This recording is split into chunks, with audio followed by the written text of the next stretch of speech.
નમસ્કાર, YNN ન્યૂઝમાં આપનું સ્વાગત છે। સમાચારમાં વાત કરીએ તો વડોદરાના માંજલપુર સ્થિત પંચાલવાડી ખાતે નિસહાય બ્લાઇન્ડ ચેરિટેબલ ટ્રસ્ટ દ્વારા વિશેષ સેવાકીય કાર્યક્રમ યોજવામાં આવ્યો હતો।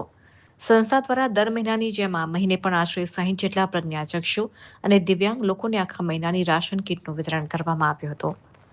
હાલ અમેરિકા સ્થિત દાતા નિલેશભાઈ શાહના આર્થિક સહયોગથી આ કીટ વિતરણ શક્ય બન્યું હતું। આ ઉપરાંત અમૃતલાલ પટેલ તરફથી તેમના પત્નીના જન્મદિવસ નિમિત્તે હાજર રહેલા તમામ દિવ્યાંગ ભાઈ બહેનો માટે ખાસ ભોજન સમારંભનું આયોજન કરવામાં આવ્યું હતું, તેમ સંસ્થાના પ્રતિનિધિ મિતવા રાવલે જણાવ્યું હતું। રિપોર્ટર રાહુલ રાજપૂત। જી સૌથી પ્રથમ અમને અહીંયા જે આમંત્રણ આપ્યું એ બદલ સંસ્થાનો તથા બધા લોકોનો આભાર માનું છું। અને સંસ્થાની સહાય ટ્રસ્ટ જે છે જે લોકોની સેવા કરી રહ્યા છે એ બહુ જ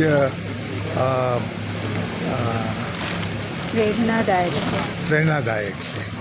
અને આપણે બધા મંદિરોમાં અને બધે પૈસા આપતા તે nothing wrong with that also, પણ આ ખરી સેવા છે જે વ્યક્તિઓની પાસે સપોર્ટ નથી, મારી દ્રષ્ટિએ એવું છે। તો એ મને આનંદ થયો કે હું કંઈ પણ થોડું પણ કરી શકીશ તો એ ભગવાનની સેવા છે મારા માટે। Thank you. આજે અમારી સંસ્થાની નિસહાય બ્લાઇન્ડ ચેરિટેબલ ટ્રસ્ટ દ્વારા માંજલપુર પંચાલવાડી ખાતે કીટ વિતરણનું આયોજન કરવામાં આવ્યું છે। અમારા દાતાશ્રી નિલેશભાઈ શાહ જે અત્યારે યુએસમાં છે, એમના તરફથી આ મહિને કીટનું વિતરણ કરવામાં આવ્યું છે। અમારી સંસ્થા દ્વારા દર મહિને કીટનું, અનાજની કીટનું બ્લાઇન્ડ તથા હેન્ડીકેપ લોકોને વિતરણ કરવામાં આવે છે। તથા અમૃતલાલ પટેલ દ્વારા આજના એમના પત્નીનો જન્મદિવસ હોવાથી એ લોકો બધા માટે જમવાની પણ વ્યવસ્થા કરવામાં આવી છે। 60 જણને રાશન કીટનું વિતરણ કરવામાં આવ્યું છે, જેમાં આખા મહિનાનું રાશન આપવામાં આવ્યું છે। મિતવા રાવત।